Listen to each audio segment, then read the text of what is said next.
Chairman Thompson, members of the Select Committee, thank you for the opportunity today to give my account regarding the events of January 6, 2021, from my firsthand experience as a Capitol Police officer directly involved in those events and still hurting from what happened that day. I'm providing this testimony solely in my personal capacity and not as a representative of the United States Capitol Police. Before I begin,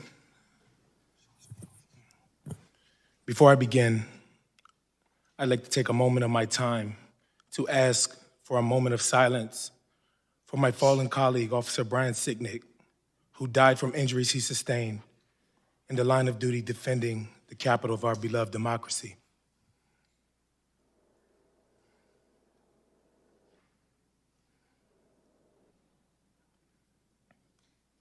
Thank you. I reported for duty at the Capitol as usual early on the morning of January 6.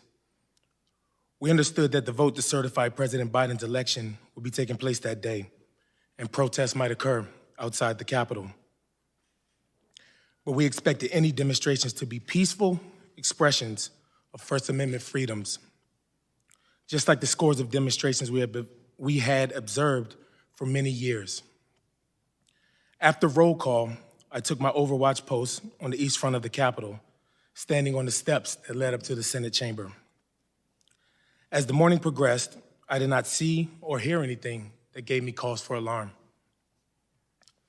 But around 10:56 a.m., I received a text message from a friend forwarding a screenshot of what appeared to be the potential plan of action, very different from a peaceful demonstration.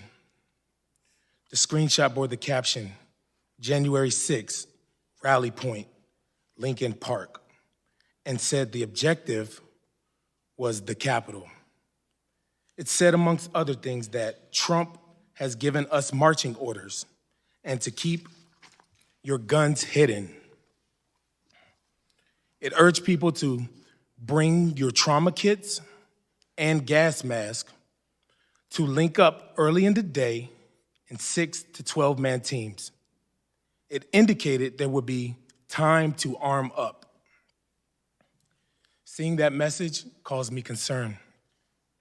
To be sure, looking back now, it seemed to foreshadow what happened later. At the time, though, we had not received any threat warnings from our chain of command. I had no independent reason to believe that violence was headed our way. As the morning progressed and the crowd of protesters began to swell on the east side of the Capitol, many displaying Trump flags, the crowd was chanting slogans like, "Stop the steal," and "We want Trump." But the demonstration was still being conducted in a peaceful manner. Early that afternoon, Capitol Police Dispatch advised all units over the radio that we had an active 10-100 at the Republican National Committee nearby. 10-100 is police code for a suspicious package such as a potential bomb. That radio dispatch got my attention, and I started to get more nervous and worried, especially because the crowds on the east front of the Capitol were continuing to grow. Around the same time, I started receiving reports on the radio about large crowd movements around the Capitol, coming from the direction of the ellipse to both the west and east fronts of the Capitol. Then I heard urgent radio calls for additional officers to respond to the west side, and an exclamation, a desperate voice, that demonstrators on the west side had breached the fence. Now it was obvious that there was a direct threat to the Capitol. I quickly put on a steel chest plate, which weighs approximately 20 pounds, and carrying my M4 rifle, sprinted around the north side of the Capitol to the West Terrace and the railing of the inaugural stage, where I had a broad view of what was going on. I was stunned by what I saw. In what seemed like a sea of people, Capitol police officers and Metropolitan Police Officers, MPD, were engaged in desperate hand-to-hand fighting with rioters across the West Lawn. Until then, I had never seen anyone physically assault Capitol Police or MPD, let alone witness mass assaults being perpetrated on law enforcement officers. I witnessed the rioters using all kinds of weapons against officers, including flagpoles, metal bike racks that they had torn apart, and various kinds of projectiles. Officers were being bloodied in the fighting. Many were screaming, and many were blinded and coughing from chemical irritants being sprayed in their faces. I gave decontamination aid to as many officers as I could, flushing their eyes with water to dilute the chemical irritants.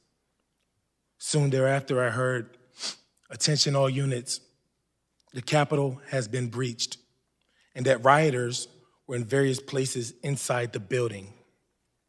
At that point, I rushed into the Capitol with another officer, going first to the basement on the Senate side, where I'd heard an MPD officer needed a defibrillator.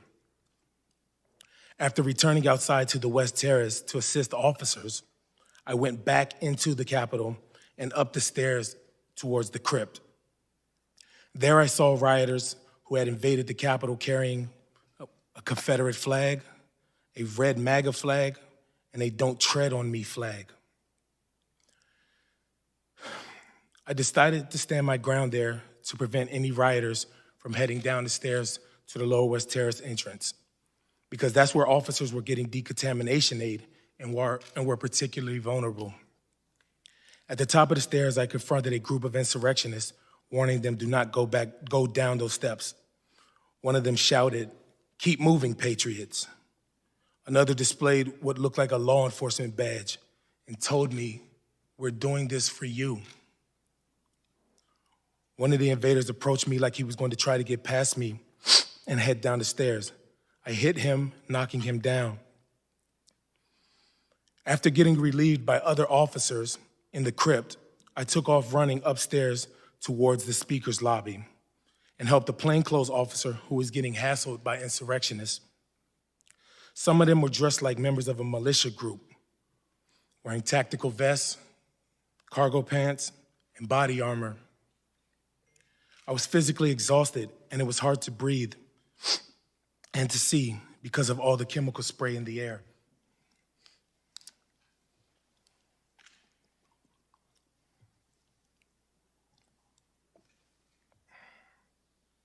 More and more insurrectionists were pouring into the area by the speaker's lobby near the rotunda, and some wearing MAGA hats and shirts that said Trump 2020. I told them to just leave the Capitol, and in response they yelled, "No, man, this is our house. President Trump invited us here. We're here to stop the steal. Joe Biden is not the president. Nobody voted for Joe Biden."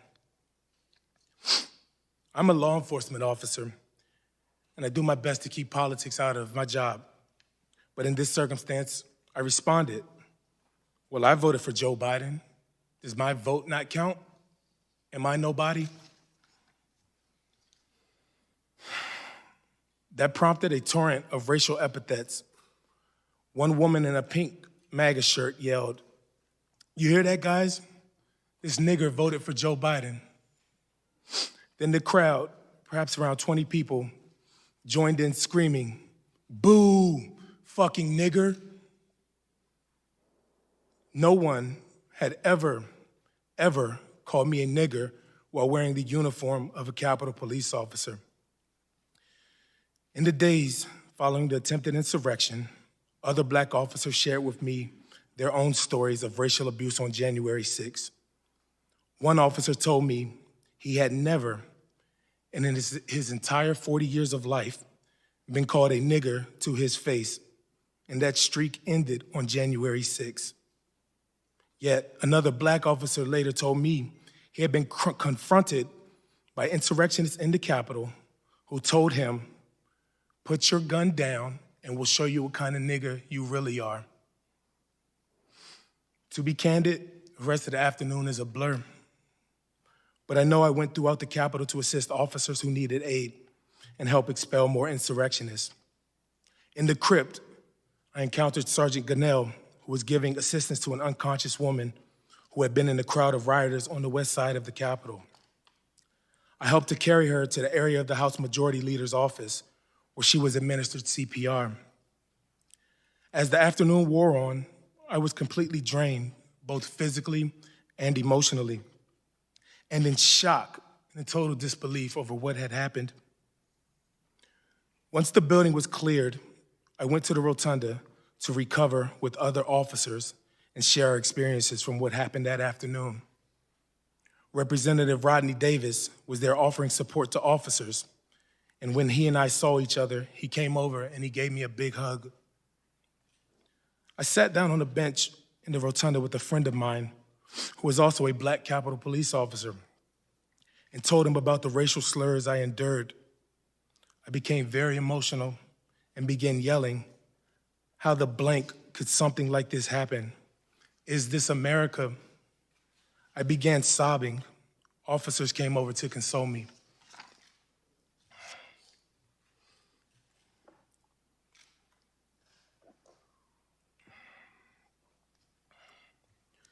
Later on January 6th, after order and security had been restored in the Capitol through the hard work and sacrifices of law enforcement, members took the floor of the House to speak out about what had happened that day. Among them was House Minority Leader Kevin McCarthy, who, along with my fellow officers, I had protected that day and will protect today and tomorrow. I had protected that day and will protect today and tomorrow. And the minority leader, to his great credit, said the following to the House: "The violence, destruction, and chaos we saw earlier was unacceptable, undemocratic, and un-American. It was the saddest day I've ever had serving in this institution," end quote. Members of the Select Committee, the minority leader was absolutely right. How he described what took place in the Capitol. And for those of us in the Capitol Police who serve and revere this institution and who love the Capitol building, it was the saddest day for us as well. More than 6 months later, January 6th still isn't over for me. I've had to avail myself of multiple counseling sessions from the Capitol Police Employee Assistance Program, and I'm now receiving private counseling therapy for the persistent emotional trauma of that day. I've also participated in many peer support programs with fellow law enforcement officers from around the United States. I know so many other officers continue to hurt, both physically and emotionally. I want to take this moment to speak to my fellow officers about the emotions they are continuing to experience from the events of January 6th. There's absolutely nothing wrong with seeking professional counseling. What we went through that day was traumatic, and if you are hurting, please take advantage of the counseling services that are available to us. I also respectfully ask that this select committee review the available resources, the services available to us, and consider whether they are sufficient enough to meet our needs, especially with respect to the amount of leave that we are allowed. In closing, we can never again allow democracy to be put in peril, as it was on January 6th. I thank the members of the Select Committee for your commitment to determine what led to disaster at the Capitol on January 6th, what actually took place that day, and what steps should be taken to prevent such an attack on our democracy from ever happening again. I also want to thank and acknowledge my brothers and sisters in blue who fought alongside me on January 6th to protect our democracy. Each of you is a hero, and it is my honor to serve with you each and every day. I'd like to thank the American people for all of the support that they have provided these past several months to me and my fellow officers. Lastly, to the rioters, the insurrectionists, and the terrorists of that day, democracy went on that night and still continues to exist today. Democracy is bigger than any one person and any one party. You all tried to disrupt democracy that day, and you all failed. Thank you again for the opportunity to testify, and I would be happy to answer any questions that you may have.